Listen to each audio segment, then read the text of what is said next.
So today I'm going to show you my fully rigged Bonafide XTR 130. Let's dive in.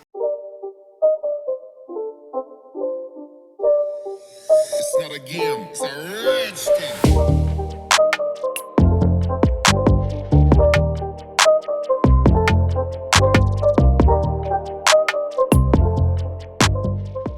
So first thing I want to start with is we're just going to go ahead and do a quick overview of the entire kayak. I'll walk you through from bow to stern and show you just a little bit of everything, and then we'll go into each kind of component.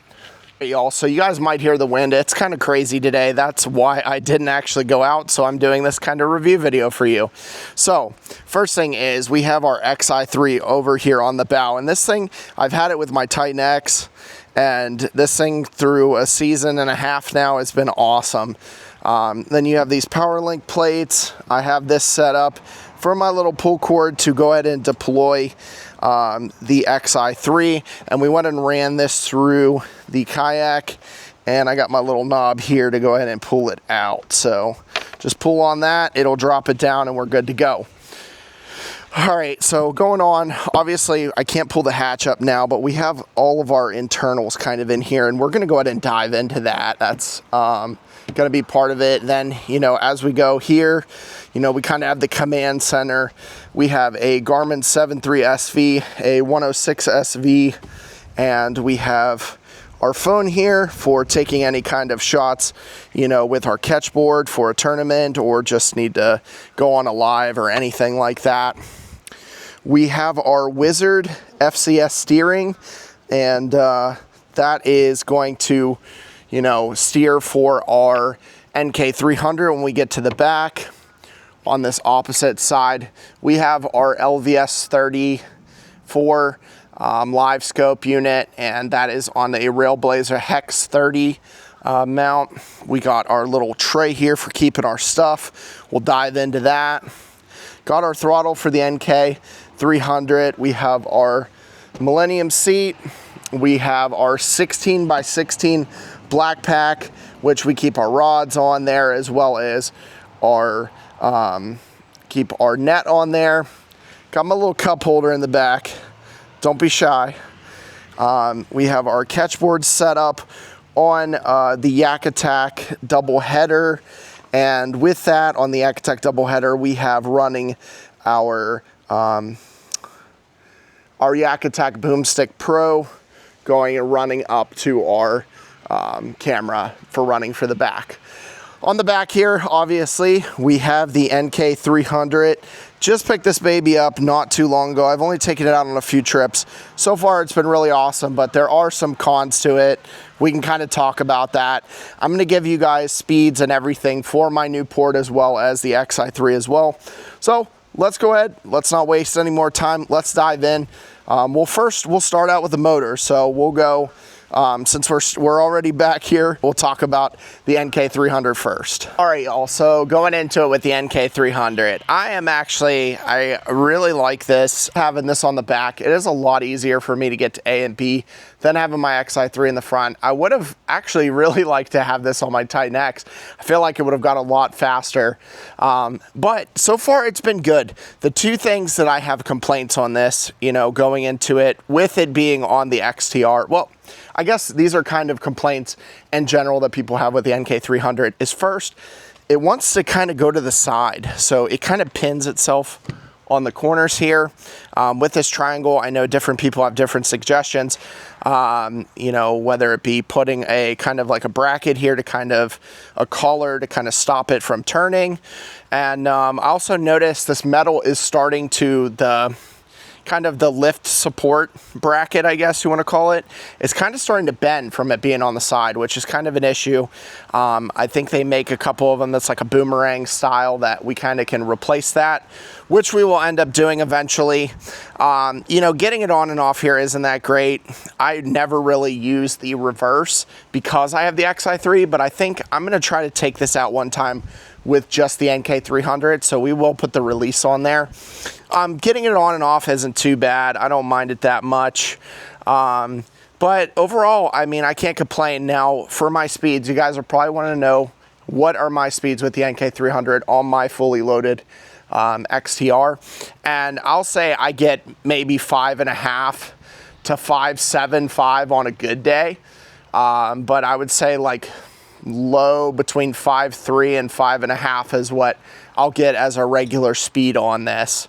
But it's been great so far. I don't really have any complaints. The Wizard FCS, so we picked it up. I have it running through, no tubing. We just have those kind of little inserts right here that they provide with the kit, and I don't mind it. I mean, you really can't go full speed and turn left and right very well, but that's kind of something with you having that added pressure and force of the motor going. So it's not going to be perfect, but you know, maybe they'll down the road come up with something smoother to go ahead and have that. But if you want another option, if you don't want the FCS, the Wizard steering, my buddy Kayak Life has a bunch of DIY videos kind of going over foot controls, and he's pretty knowledgeable about it.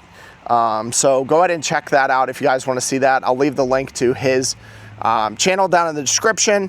But so far, honestly, I mean, everything in the kayak industry is a little overpriced. I think it's kind of expensive for these, but they work great. I mean, they're pretty easy to adjust. I will say this though, I do have to do some tightening on it because out of the factory, these do wobble a little, and you know, that's my only complaint. I will say this too, if you do get this, do not put a lot of extra Spectre cable on there, because what happened to me is I put a little too much and I had it slip multiple times, and I had to go take it apart, put it on there, and take off some of the line, because it was just when I was getting up to speed and there was pressure on it, there was getting line slack and it was pulling that Spectre cable out. So only do like maybe this much extra from your point of where you're going to keep it. I actually, you know, I went to maybe like this much over the bars, which is not necessary.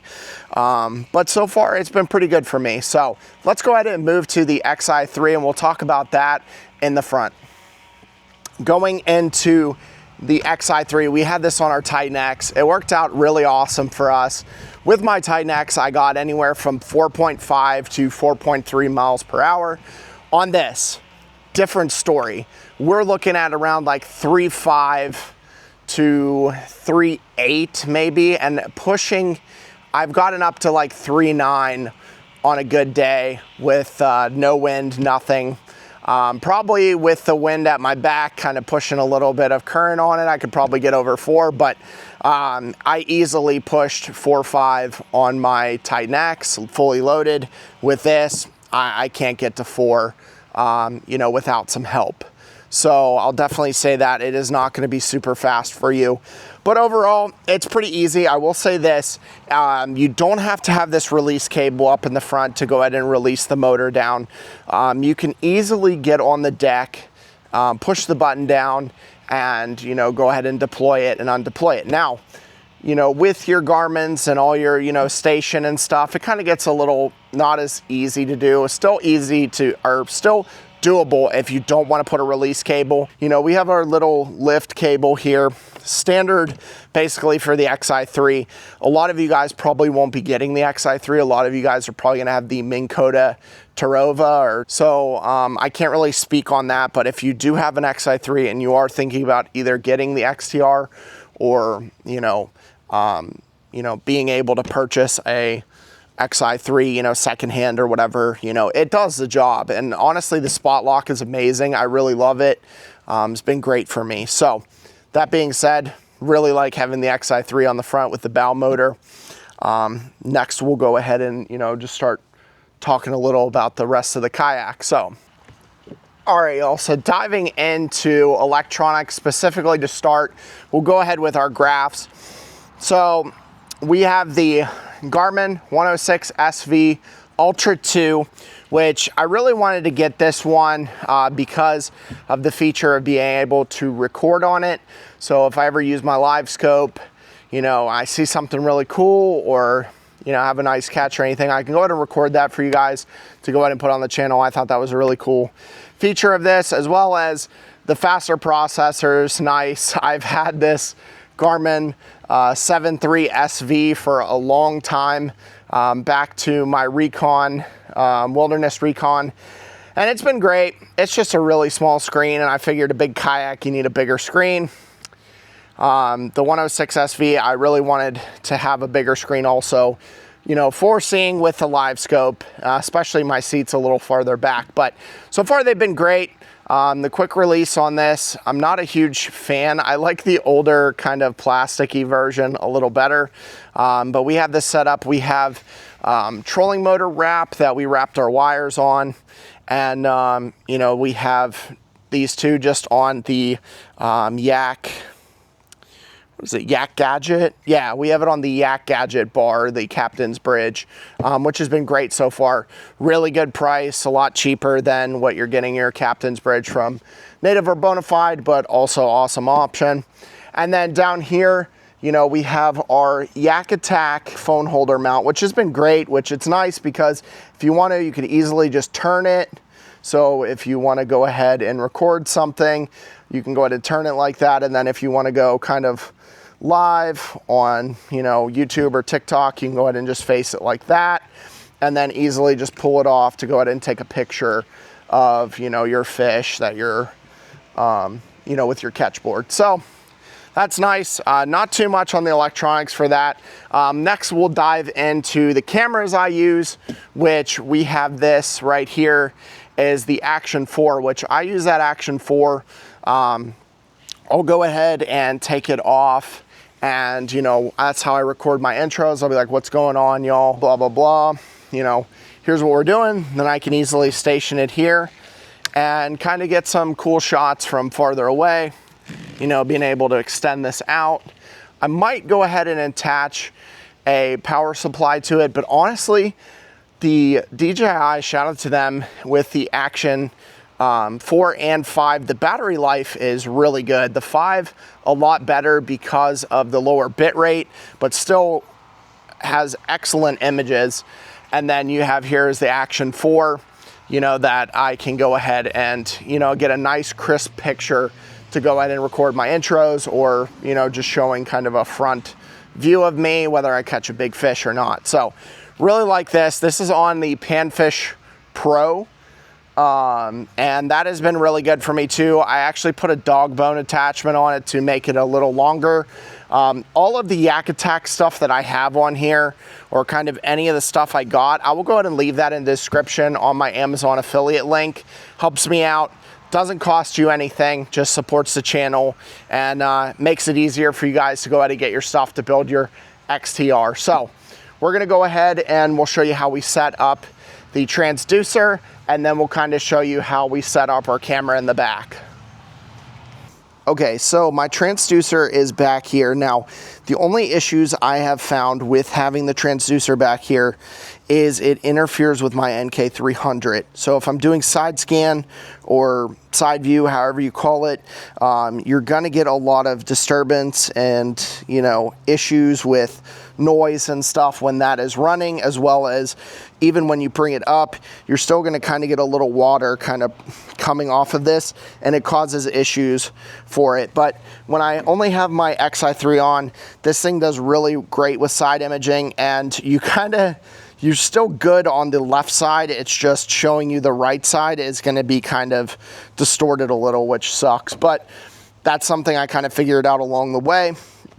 I haven't had any issues with it being in the way. When I'm traveling, I just pull it up like that. And if I really wanted to, could take the screws out and just lay it in the top. And then I have right here a Yak Attack through hole. Just put that through into the back of the Bonafide plate. It's worked out great for me. All right, so I have my Railblaza mount here, you know, with my Garmin LVS 34, and it's been great. The only thing is sometimes this doesn't want to deploy or come out, and it's caused me some issues, as well as this plate getting loose on this track, which also has been kind of an issue. So I would highly recommend just passing on the Railblaza live scope mount. Honestly, I'm not a huge fan of it. It's way overpriced too. So definitely, if you can, go ahead and get another option. I know they have like the Summit mount and a few other ones that you can kind of just detach, mount it somewhere, put it down, and then, you know, mount it again. So Definitely wouldn't recommend it. It's kind of been a pain. But I did upgrade this. I did change the bracket on here to the 0 degree, and it's made a huge difference. I absolutely love it. I picked up this little cover here for the head, which I kind of lay it here in transit. I did actually have this pop off. So what I've started to do is just, I'll lay it down inside of the kayak whenever I'm traveling so I don't destroy this expensive transducer. All right, y'all, so on the back here, we have our Boomstick Pro with the Action 5 camera on here. I have a cord running here, and I will go ahead and link that in the description, but we have this Acer. It's like a high performance cord that has worked really well. I run it down here to this Anchor power supply, and it's done really well for me. So what I will go ahead and say about this Action 5 is, with a regular USB cable, you're not going to get the same voltage. There's going to be a voltage drop or a power drop in that normal cable. You have to use like a high speed, I think it's like a 240 watt, but either way, I'll link it down. Without the battery, you'll need that higher end cable to go ahead and keep the battery running without having the actual battery in the Action 5, which causes it to help not overheat. I've only had one time it overheated. With my GoPros, they overheat a ton. And we had one day that was kind of 90 degrees, and I was running it on 4K 60 for a couple hours before it went ahead and started to overheat, but I had the battery in there. So I've noticed with taking the battery out, running it with this better cable, you don't have to have the battery in it, and it doesn't have any kind of drop in performance. Haven't had it cut off on me, so it's been great so far. All right, y'all, so let's check out what's in the hatch. We have our electronics in there. Show you how I rigged everything up. It's still a little sloppy in here, but hopefully you guys can get the idea of what we're doing. So let's go ahead and dive in. So in here, I got a little foam pad that I like to set my battery on, which I'll show you guys the battery separate, but we have our cable running here to our Yak Power 5-switch relay. We have our Yak Power switch right here. I didn't really run it through the kayak. Honestly, when I get in, I kind of just click it. And if I really need to access it, it is super easy to kind of get to access this hatch to go ahead and shut off whatever I'm using. Obviously, this is going to be our cable that runs to deploy the motor. But we have our Yak Power as well as our power for the XI3 here. And then we have our homemade computer board, which so I had 2 XTRs. So my first XTR, I cut this plate out and it actually fit perfectly in here. Snug, no issues. Now, with the second XTR that I got, it does not sit snug in here. So I went ahead and put this little plate down here to kind of sit on both sides of the bottom of the hull, and there's still a little gap down here, but it's done really well. So even if this kind of like shakes around and moves or whatever, it's gonna stay upright. On the back half of this plate, I have my breaker for the power, so that way my XI3, it'll trip the breaker and hopefully not damage too much. But yeah, we have the GLS 10 right here for the live scope, which all my cords sit here perfectly fine. Like I said, I have the Yak Power there. And this setup's been pretty good. I keep my wires mostly out of the way. Now, to secure my battery, have a little cam strap here, which I wrapped around there's a foam plate in here, and I've kind of wrapped it around it. I don't pull it too hard because I don't want to kind of pull that foam out, but this foam up front is super solid, so I'm not really worried about that. But overall, I mean, pretty simple setup. It's pretty clean for the most part. I mean, I really need to kind of tuck away some of those cords, zip tie, and then I also need to shorten this up because it is a little too long. It'd just be easier to have that. And the battery fits in here perfect. I mean, I have maybe this much clearance in here. So it's pretty nice. And then it goes to about right here. So right where this kind of ends is, well, this is actually the same size as the battery. So that'll kind of give you an idea of how it sits in there. And I'll push this up against the foam so you can see how far it goes in. So you have about this much space here. I would say like my fist kind of space, maybe 3-4 inches wide between the power plate and the battery. So that's it. That's all I got for the box. But this DIY setup was really easy to make. I highly recommend. All I did was took some cardboard, cut the cardboard out to the shape I wanted it, kind of made it bend around these, and just fitted it in there. But like I said, with the new XTR, it didn't fit as well. So unfortunate, but not a big deal. This actually has helped a lot. So I definitely recommend, you know, putting in some kind of shelf there to also give it added support so it doesn't kind of pop out or fall over, unless you want to go ahead and drill into your kayak, which I chose not to on this. And yeah, haven't had any water come in here at all. This on multiple trips has been bone dry. I actually had a massive wave come up over my kayak onto this front deck and basically fill up this entire front end of the hatch.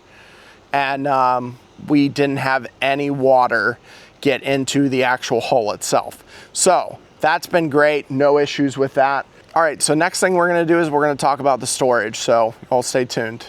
All right, y'all, so going over this, I have up front here is this little caddy right here. It is the XTR, I think it's called the hatch caddy.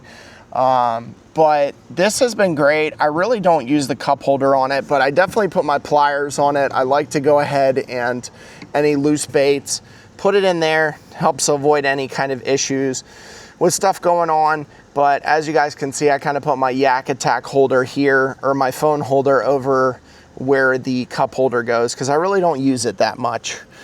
And then going ahead and diving in, this has been one of the issues for me with this kayak, that I absolutely love the storage on it, but it has caused me some problems with the way I've set up my kayak. So I have this on here.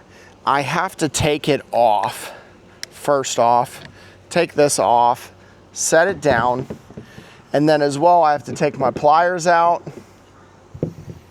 and then make sure these are secure, obviously. Same with my phone. And then I can kind of pull up this hatch, which when I pull this hatch up, you know, I go ahead and I keep down, I have my worms in here, any kind of soft plastics, you know, 2 tackle boxes with stuff that I really wouldn't use as much. And then I keep a little kit, you know, that I have different things in here, kind of weight plugs, you know, a whistle, but I'll keep an extra prop in that bag, a little medical kit in case something happens that I necessarily need it, a few other things, safety, basically things, and then I have my rope for, you know, whenever I pull my trailer off and I need my rope to go ahead and run the kayak off of the trailer, I keep that in here. But for the most part, I don't keep too much stuff in here because I don't really access this hatch that much. So the next thing we did, we picked up this tray for storing some of our stuff in. I really don't keep too much in here, but I kind of keep the essentials. So one, I said I have my little battery for my rear camera. I keep this little stow track pack is what it's called. I open it up. Obviously got my Crush It gel in here. You know, it's been tried and true. Keep any kind of scent in there, some hooks, some extra stuff. I keep this little pill bottle, which actually has batteries in it for replacements for the XI3 remote, as well as a little screwdriver here too to go ahead and take those screws out. And that's pretty much it for that. have my terminal tackle under here, as well as some baits, whatever the day is. If there's a hot bait or something that I'm using continuously, I'll keep those right here in this pack, as well as my scale. And then I'll also keep an identifier in there for if I'm doing a tournament. And then going back here, we have the storage that we keep our catch board on here. Now, if I'm running the metal one, I'll have a leash on it, obviously. But if I'm using the plastic or the carbonite one, I'll just, you know, like run it back here on the double header. And then going back into here into my black pack, I don't really keep too much in here. So when I'm running the NK300, I keep my 36 volt battery back here. You know, right now it just has the throttle cable as well as the power source cable. And I run that power source cable back through here in the through hole that I just leave it pretty much open. I haven't had really much issues with water coming through. And I just pull this through here and connect it here. But going back into the black pack, in here, which I've been inspired by my buddy Kayak Life to go ahead and make a setup back here. I know he's working on one himself, but I kind of want to make my own sort of design inspired by it. But right now I just have this sitting down with cam straps, and because the battery box is down here, I put a piece of HDPE under here to go ahead and keep this pretty much stable with those cam straps so this doesn't fall off. But we got our life vest or PFD, and then we got some extra tackle if I need it.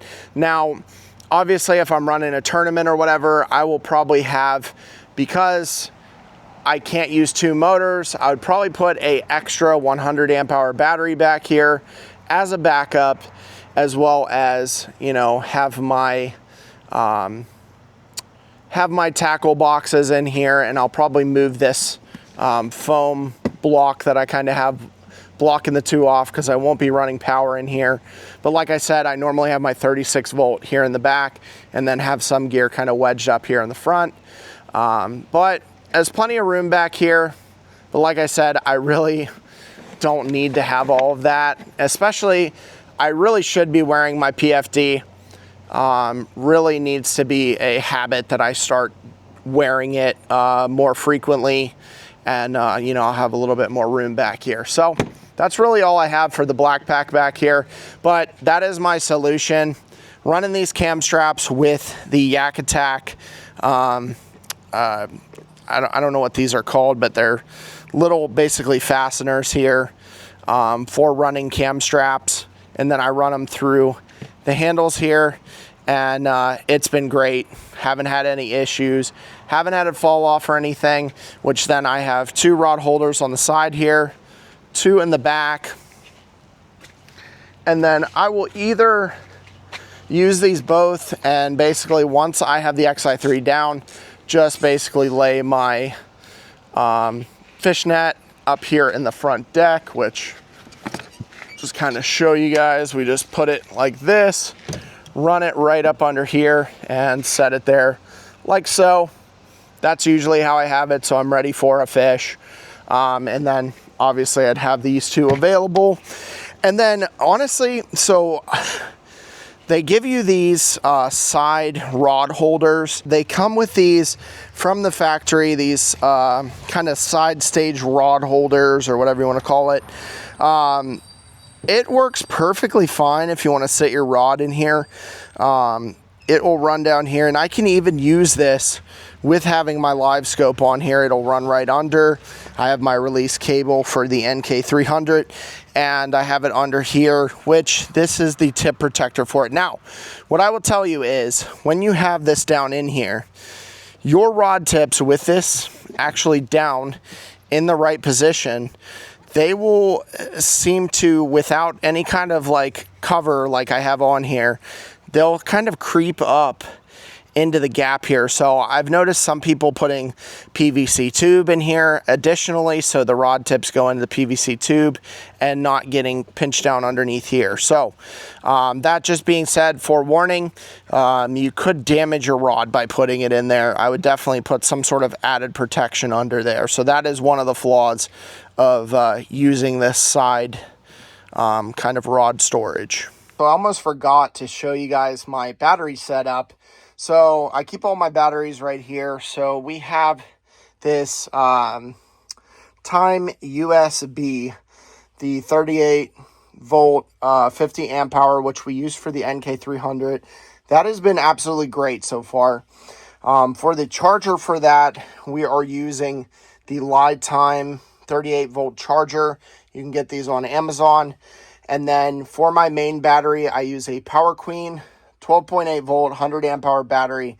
I haven't gone a day where I haven't had enough battery coming back. I fished pretty much all of Lake Yale on the trolling motor, as well as my Garmin 7.3 SV and live scope. Now with the 106, I don't know how long that will last, but since I have two motors, should be perfectly fine. And then as a backup battery, we have the Okemo 12.8 volt 100 amp hour battery as well. If I'm doing a tournament, I'll take those 200 amp hour batteries, kind of switch them off if I need to. But that's my battery setup. And then I've used this Noco Genius, the Noco Genius 10 for my 12 volt battery, and it has worked absolutely great. So that's the batteries I have that I use on my kayak. I also have which I don't have it here, is a 30 amp hour eco-worthy battery that I use as well, which I was using that just for my graph specifically, and that battery has been great as well. So I will go ahead and mention that in there, and I'll leave these down in the description. All right, y'all, so this is my trailer setup. I went in and picked up a kayak trailer off Facebook Marketplace for around, like, I think it was like $200, $300 maybe at most. So how I customized this is I left the bunks on it and just went ahead and bolted in these pipes. These are 10-foot pipes that I put carpet over almost 3/4 of the 10 foot. So there's about 7 foot, 6 foot in that range of carpet on there. I leave the end of it so it kind of slides up a lot smoother, but in transit, you know, it sits on it pretty smooth. Now, these are 3-inch pipes, 3-inch 10-foot pipes, and they fit perfectly in the hole. And if you guys are wondering and you are getting a XTR, it is the space in between each bunk needs to be a foot apart. So 12 inches and you are good to go to have it sit flush inside of the hull of the XTR. And that's it, just a basic trailer. Didn't cost me too much to go ahead and have this set up, and this trailer's been great. It's easy for me to take it from my cart over there and just slide it up onto here and get ready to go out on the water. All right, y'all, so that is my Bonafide XTR 130 fully rigged. If you guys would leave anything in the comments if you guys would like to see, whether it be DIY or kind of how I set it up and you guys saw it in the video and I didn't describe it good enough, I'll go ahead and either answer it in the comments, or I'd love to make a video for you guys on that specific thing. So go ahead, fire away in the comments, and if you guys would, I will leave affiliate links for all of the items on my XTR, whether it's from Yak Attack or just any kind of like a through haul, a budget through haul that I use, or any kind of kits or anything. I will put that in the description. So if you guys would, you know, helps me out, doesn't cost you a thing. And, you know, that way it makes it easier on both of us. But that's going to do it. That's everything. I appreciate it. Like I said, anything you guys want to know about the XTR, leave it in the comments. I'd be glad to answer all questions. And thanks again, guys, for watching. If you guys would like and subscribe. Until next time, y'all, peace. It's not a game, it's a rich thing.